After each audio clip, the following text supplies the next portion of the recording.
Hello, my little Luxxes.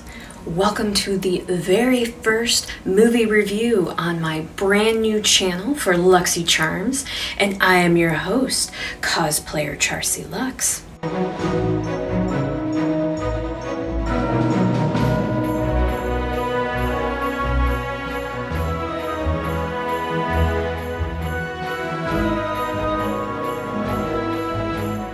But to get into the spirit of Luxxmas, this little zombie needs to do something very special. And let's see if this zombie can put a little bit of the holiday spirit into this video. There, that seems a bit better and more appropriate for Luxxmas. Now, once again, just to go a little bit into details, just so that we can get into talking about my movie review, and we will be talking about the 2011 film Retreat here in just a moment. Now, also here on my channels, it is very dedicated to the horror genre. Now, obviously, I love D&D, I love anime, I love cosplay, all those types of forms, but my main love has always been for the horror genre. So buckle up, welcome to the very first movie review here on my brand new channel, and I hope that you will like and subscribe, come join the Luxxxy family, or in today's case, come join the Luxxmas zombie family.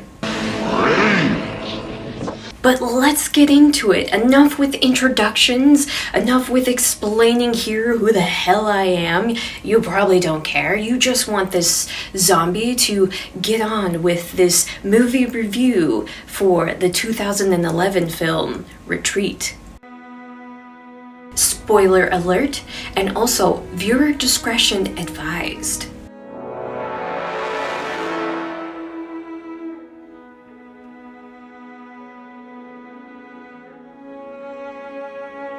I will start off by giving the very simple, easy plot summary up on IMDb. Kate and Martin escape from personal tragedy to an island retreat, cut off from the outside world. Their attempts to recover are shattered when a man is washed ashore with news of airborne killer disease that is sweeping through Europe. This film has an extremely small cast and crew that is a part of it. You have Thandiwenewton as Kate, Cillianmurphy as Martin, Jamiebell as Jack, jimmyyuill as Doug, and Marilyn Mantle as Mrs. Doug, although Mrs. Doug does not have a speaking part in this film. And director of this film is Carltibbetts, and this is his debut film, and a lot of people would recognize his name from Black Mirror. And writers are Janet Hallett and Carltibbetts. And as always, I apologize if I butchered any pronunciations of anyone's names, because as you get to know me, you'll figure out I don't pronounce words very well at all. So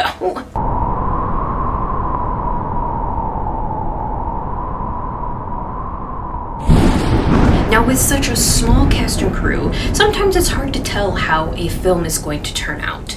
And this one does start off as a slow burn, kind of like slowly building up to the excitement of the film. Now, if you're like me and enjoy slow burns, that this is one of those where it's like, it doesn't matter to you if it's very slow when it's starting off. Now, I know there are some people out there that need the excitement right away. They need it to kick off, especially for usually a typical zombie film like Dawn of the Dead, when it like kicks off like at 100%. Like right away. That's what a lot of people are expecting, especially for their horror films. Now, this one I would label more towards the line of being a psychological thriller, just a very in-your-face thriller type idea. Not necessarily horror, but there is a lot of dark attributes to this film. The cinematography is just done beautifully with that wonderful dark tone to it. That's what gives it its horror feel. Now, to talk more into depth about this film, you have Kate and Martin, who have a very, very estranged marriage. that they decide that to try and work things out, that they're going to go back to this retreat that they went to years ago. I think that they kind of said that it was around like 2002, around the beginning of their marriage, when things were happy, when things were easygoing, that they stayed on this private island that had basically this cottage, and that it was remote. You are literally on this island with nobody else. You have to be ferried to the island to go to, and I keep wanting to say a bed and breakfast, but it's not. It'd be more like an Airbnb, where you rent this house, and they rented it from this gentleman called Doug. And Doug ferries Martin and Kate out to the island. Now they're kind of reminiscing, kind of talking about the fact they've been to this cottage before. It's just been years. It was happy, good times. They were excited to go. Well, I should say, they're very solemn when they're going out in this boat ride. I shouldn't say they were excited, because they're very solemn, and you can tell that they just had a very rocky time. Something wrong has happened during their marriage, and while Doug is taking them across the ferry, kind of telling them about the island and everything, that's when you learn from Martin that he's like, we've been here before, that's why we wanted to come back. So they're trying to repair this very broken marriage. And through little hints in that, you're finding out that Kate is a journalist and Martin is an architect. Well, Kate is writing a private article for herself, kind of under a surname, an alias name, that she's able to blog and talk about her inner feelings. And that we're finding out that they have a very estranged marriage because they just lost a child. And that poor Kate was very, very broken from this loss, and that she was taking it very hard. Well, because of her guilt and what she was feeling, that she in a weird way was pushing Martin away. Well, Martin was kind of doing the same thing, where he felt like anything he was doing was just wrong, but since they weren't communicating, they weren't being able to be on the same level and the same page to find out what was going on. So obviously this retreat was kind of that idea that they were supposed to get away from everybody, be alone on this island, and be able to finally talk to each other.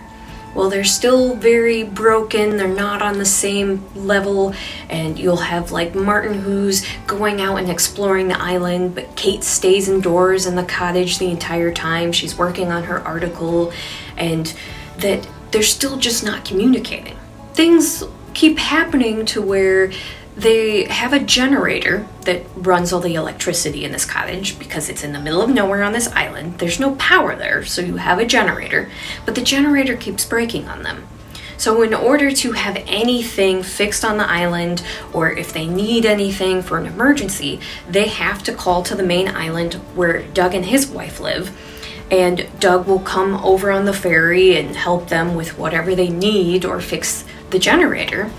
Well, on one of the cases that Doug was supposed to come across the island to help them when an emergency happens and the generator actually blows up and injures Martin, that they called Doug and he was supposed to come back to come and get them. Time comes and goes for a full day, and on the day that Doug was supposed to show up, he never shows up. So then they keep trying to call to the main island, and they're not able to get anybody. They're not able to flag anybody. Well, on one of the mornings, Kate notices that a strange man is walking towards the cottage. Well, in this man traveling towards the cottage, he collapses. So Kate runs down to where Martin is outside chopping wood, and together they go and they find this man, and he's severely injured and passed out on the island. So in doing so, they bring this injured man into the cottage, and several different strange things starts happening after he has finally woken up and he's able to start talking to them. And they're letting him know like what's been going on with the island, but they're all kind of suspicious of each other, and you can tell that Kate's pretty closed off from wanting anything to do with this man. He showed up with a gun. He looked like he was from the army or from the military, but they were unsure since he showed up here completely injured. Well, this young man goes by the name of Jack, he decides that in the privacy, when it was just him and Martin, that he was going to explain to Martin what's been going on and why Martin and Kate haven't been able to get a hold of anyone on the mainland. He let Martin know that a terrible airborne virus was quickly taking over the world and that it was spreading like hot fire and making everybody sick, and that anybody that ends up getting this disease, that nobody has been able to survive from it. So he tells Martin that he came to this island because on one of his outposts, he was traveling by the island. Well, he was a little too close to the rocks and ended up sinking his boat, and that he was just lucky to even get on the island in the first place. So he tells Martin what everyone has been instructed to do because of this terrible airborne disease is that they have to seal up the cottage and that they have to stay indoors at all time because this is an airborne disease, and that anybody outside that is in contact with this will get severely sick. Martin, a little apprehensive, but still listening to Jack, they both start sealing up the house. Well, Kate shows up, and of course she's very upset, like understandably so, like wanting to know what's going on, and of course when you're not told right away what's going on, that she's standoffish about the whole situation, and that Jack just decides that no matter what, they're sealing up in this house, and that once they're there, and that they're not allowed to leave. Jack completely seals and boards up the house. That it just takes to the build-up and to the climax because Jack doesn't seem like he's being honest, and they're thinking that he's helping them because he's able to fix the generator, but for some reason he's having problems fixing the radio that he said that he'd be able to fix for them. But time keeps going on until you get to the very climactic ending of this film. Now, I know I had spoilers, and I know there's a lot of times that I'll give away the endings for the film, but I'm not going to give away the ending for this one. This is one of those that I feel like everybody should be able to experience, at least for a one-time watch, just to get that full hit you in the face what is going on in this whole entire situation. But you'll have these wonderful climactic moments of intensity and tension that is just among all three of the main actors, that you have Martin, Jack, and Kate that are all just in internal battles and external battles with each other all at the same time. And it's beautifully done.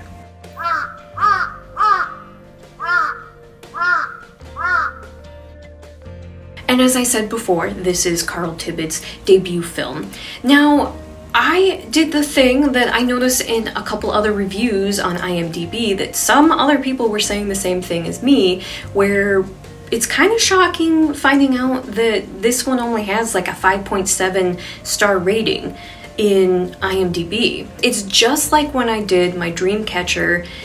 Well, not to be confused with Stephen King's Dreamcatcher. I had done a pretty deep dive movie review of the 2021 Dreamcatcher film by Jacob Johnston. Now, a lot of people were giving him a hard time about the film and was like nitpicking it about this and that. But I had even mentioned, I'm like, think about this. This was Jacob's debut film. And for it being his first film, did a fantastic job. That's obviously my opinion and everything. Now it's the same thing with Carl Tibbetts for this film, for Retreat. This was his debut film.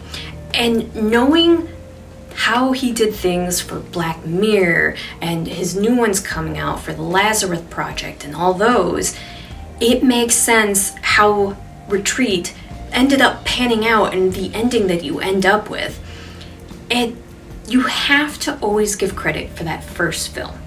And people always put these weird high expectations, especially if you've been watching all of Carl Tibbetts' newer stuff.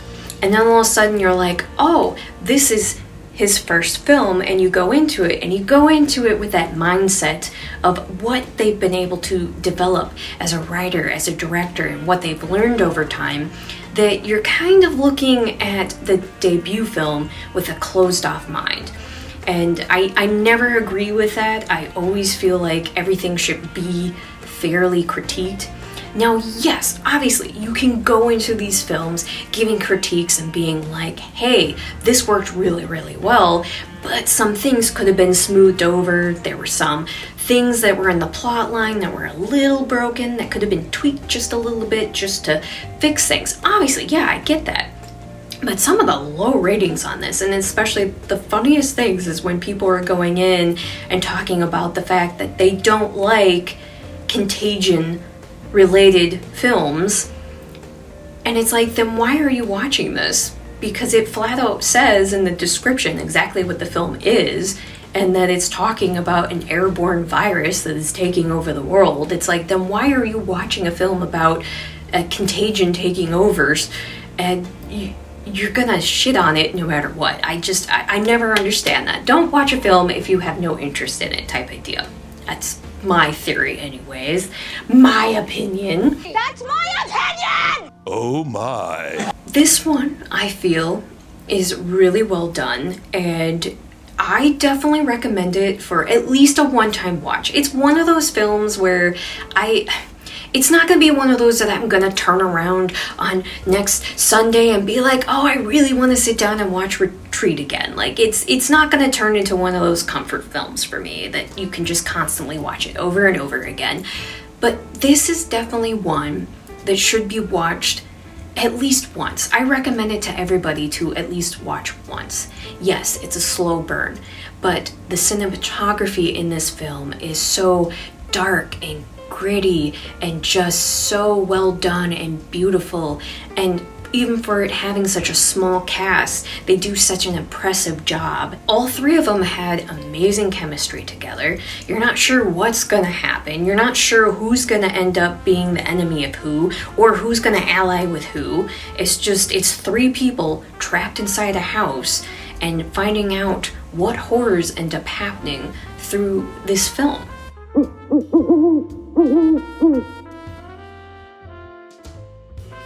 Now, when going through different trivia that I found on this, I wish that some of them would go into a little bit more detail to find out, because you find out certain actors will replace other actors that were originally going to be in the film. I wish it would say, like, why. I mean, I guess if you can look at the time frame and look at the other movies that these actors ended up being in, you can probably find out it's, well, a time conflict, because usually 9 times out of 10 it's a time conflict. And you had actor Jamiebell actually replaced actor David Tennant, who was originally going to play the character of Jack in this film. Now, most people would know David Tennant very famously for being Doctor Who, but during that time frame, that it's like, like I said, a lot of times when actors don't end up doing a film, it's because of a time conflict. Now, in 2011, I believe he had done The Decoy Bride, and he had also done the remake of Fright Night. So that is probably a strong probability of why he ended up not being able to do this film. And cillianmurphy had also replaced another actor who was originally supposed to play the character of Martin, and that was Jason Isaacs. Now, Jason Isaacs, I mostly know him from playing his character as Malfoy's father from the Harry Potter series. Now, once again, they don't go into detail of saying why these two actors couldn't go into these roles. Maybe they decided later on that they didn't want to play them. That could be another part of it. But yeah, that was some of the few facts that I had learned about this film.